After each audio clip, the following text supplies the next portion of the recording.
Hip hop was good, man. All my hip hop junkies, what's up, man? We got another fix. I'm your host, Deme D. This is If You Ask Me, Hip Hop Desk, where we talk that music and movie culture. And you know we here with another one, man. I got my guy on deck. You already see. Let him know. Yo, Clay Steve's back in the building like I left my car keys free to wave until they free to wave. Yo, Donuts Gang is going crazy.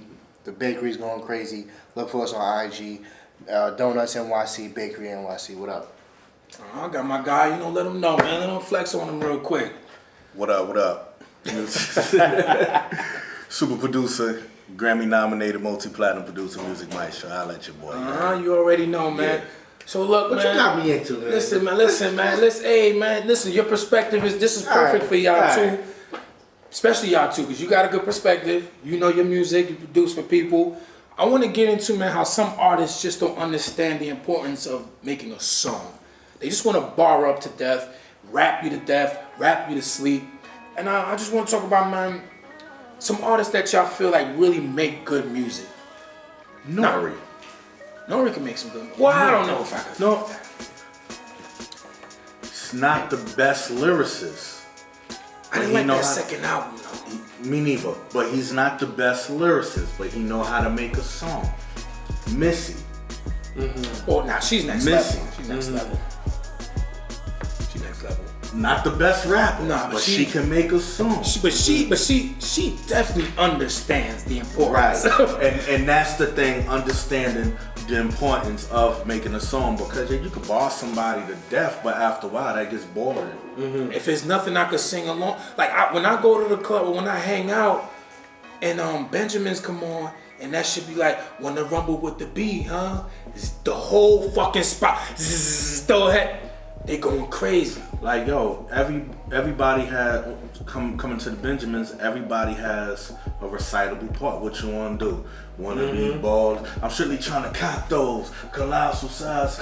Want to bubble with the beat? Acting hard with y'all is pussy is RuPaul. Every black sheep. Engine, that little fucking corny line, but niggas in the spot. Engine, on, they going crazy. I think for me, someone who is not of age, but still went and did their homework and stuff like that. You can name somebody recent as well too. I'm just saying, like, I think a lot of the artists that was popping in the 90s, or if you say from the early 90s to the early 2000s, a lot of them, their favorite rappers were like KRS-One, Coogee Rap, all these other dudes in the 80s and stuff like that. So then their favorite artist would be LL Cool J, Run DMC, who implemented both song structure and I Will Kill You with raps. Because if you really think about it, a song like Run's House, very catchy. Jesus. But that shit has some impact. Even let's be real, even the most commercial song of all time that they have, the shit with Aerosmith. I love King of Rock. It's commercial as fuck. But we know the songs, like my mom will sing that shit. Right. Even the shit it's Tricky. The first time I ever heard Tricky was actually from a fucking video game. Really? Yeah, there's a video game. There's no plug for these niggas, but SXX Tricky was the name of the game. Run DMC, and it was legitimately that was the thing of it, because Tricky, like, you know what I'm saying? But it still showed that, all right, these guys know how to rap, but they also know how to make a song. Right. And I think a lot of the artists now, I won't even say that, because I think now their main focus is making a song. So I'm not doing it as a whole, because you have artists like a fucking like someone like on Immortal Technique that want to fucking rap your head off. Right. These new niggas, Fahim and certain niggas. You can even say, alright, because we talked about it before, you can even say Doom. Doom is gonna ball your fucking face off. Gonna come with these obscure lines and shit, but like, they not. And I get it, some ain't worried about it. Right. But even to go, because even you, I know you work with aspiring rappers as well. And I don't think they understand the importance. It's like it's either they far left or far right. Yeah. So you got this nigga who just want to make noises on the beat all day. You want to ad-lib to death. Right? They want to ad-lib to death. Then you got this nigga trying to hit you with the most fucking cannabis, and it's like, yo, you could do that too, but where's my Benjamins? Yeah, but we we expected that from the 90s. Like you're getting, because that's I shot you. You're getting 1, 2, 3, 4. You're getting all these posse cuts, even if they weren't from the same clique. You're getting all these rappers who know that this person on, I'm gonna rap my ass off. This person on, I'm gonna rap my ass off. Like, let's be real. Like, Cannabis had to get taken off of the song and replaced with Master P because he rapped his ass off. No, L was mad at him, but that's a mad whole. at him. I know, Don't but say that, but no. Come on. L was mad at him. Nah, L was mad at him because he felt he took a shot at him. Yeah, that's not accurate. He felt he took a shot at him, but you had a point you wanted to say? Yeah, I forgot. Sorry, my fault. Shit, right? Well, okay, yeah, this is what I was gonna say. The difference I think between then and between now in making songs was back then. Producer was in the studio working hand in hand. So, if you was wilding out, doing a little bit too much, like, okay, no, take this out, you're doing too much. Like, they had a coach, whereas now it's a lot of microwave shit. Like, a lot of in the air, and they're not sending it back. Like, me personally, how I operate, if we have to work on a email basis, cool. I'm gonna send you the beat. You do what you do. Send it back to me. Let me critique it. Let me see what you're gonna do. Gotcha. I'm gonna make my notes, tell you what I didn't like, what I like, and what I feel should be done over, and we're gonna do it like that. Okay. Because me personally, I like to work face to face in the studio. That's how I came up. Make something on the spot, and we do everything right then and there. But nowadays, it's not really like that no more. So it's like these artists is doing whatever they want to do. Yeah. I mean, like I said, I feel like they do make songs now, but they just totally forgot about the bars. Yes. So it's just like, it's far left or far right. But I want to get into, you name some. So what's some artists you feel that are really good at making music? I mean, you want the obvious ones or some ones that's like not so obvious? Let's say someone who's not so obvious, so maybe they could go check them out and shit. I mean, for me, I honestly, one of my favorite artists right now is Big Crit. Okay, I know it's not somebody who's technically a little underground, but we all know who he is. But regardless, I think someone like him, he makes beautiful music. It's a situation where it's music that you relate to. He covers every genre of it. I think he struggled in the beginning. Oh, for sure.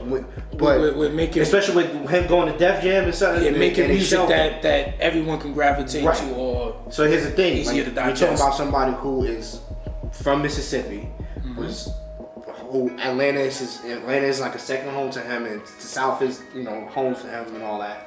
And you go to Def Jam and give him the Joe Budden treatment. Let's be real. He makes good songs. His albums. He can rap. He can rap. His albums are pretty decent. It's just the fact that how do you want to mainstream that shit? Because like I said again, just to bring it back to the Kim shit, man. That's a moment when everybody just they singing you. They waiting for that one part. They might not even know none of the fucking song, but that one part come on and they just ready to go. Yeah, but I also think it's how we digest music is a lot more different now. Definitely. Like honestly, like all right, with Travis Scott, right? We all know Travis Scott's gonna come with some crazy shit. He got the whether it be sicko mode because Drake is on, or his part, whatever the case may be. We already know that those artists are established how they are. But with that being said, we can't expect every artist to be the same exact way. We can't. That's like when a whole bunch of producers were making it like. They made one hot Jay-Z song and then everybody's like, yo, can you give me that same song that you just gave Jay-Z? No, nigga, get your own shit. Like these producers are saying this stuff. We can't force our artists to rap the same way because we'll never know the fucking difference. But that's why I like artists like, even I may not be the biggest fan, but that's why I like artists like Rick Ross, Jeezy, Waka Flocka, 2 Chainz, because they're still in their lane and they're still making songs that people can gravitate to or that they can get their shit off. That's because you can say Gucci though. All right, so Gucci. I love Gucci. Gucci can, but this is what I'm saying. They're comfortable in their lane. See, those artists that you name, they're not from this generation. I think they're from like probably the generation. I mean, they're not really now, like, but they're 2000. These niggas now, I can't tell. I'm not even. We're not even getting into that because all they do, like I said, they just like ski. Like that's them right there. I don't know who's who no more. They all like, sound the same for the most part. Yo, the way I used to come up back in my day, if you was a rapper and I was a rapper, right? And I copied you, it was valid for you to diss me and punch me in my face. We had that conversation off camera too. I had to eat that. We had the conversation off camera. I think that need to come back. Start smacking these little niggas. Because that's what's really... Everybody will be getting fucked up. Because that's what's really going on. They like, oh, okay, that's what's popping right now. Let me do that too. Yeah, but just to name some other artists that I had jotted down and I feel like make some good music. Obviously Nas, you know, Cube, Ice Cube, The Game. Biggie was fucking fantastic. I put Game way high on that list. Game can make some fucking music. Oh, for sure. Game can make an album, even though he be on his bullshit. We had that same convo off camera. He be on his bullshit, but Game that's my guy. Makes great and he can rap albums. And he can rap. So, even though he be on his bullshit on some sometimes. bullshit. So before I close it out though, man, I just want to name some songs that I felt like were powerful and some really great songs. I want to start with Public Enemy, Fight the Power. This shit was just a fucking big moment. And you know, you gotta shout out P.E. Chuck was just the man. They knew how to make songs too. Elvis was a hero the most, but he never meant shit to me. Chuck got some music. They knew how to make music, man. Yeah. I'm gonna go with The Game, Hate It or Love It. That was a fucking fantastic song. You know, 50 helped him with it, but whatever. Wu-Tang Cream, that was just a great fucking song. T.I., Live Your Life, that shit was dope, featuring Rihanna.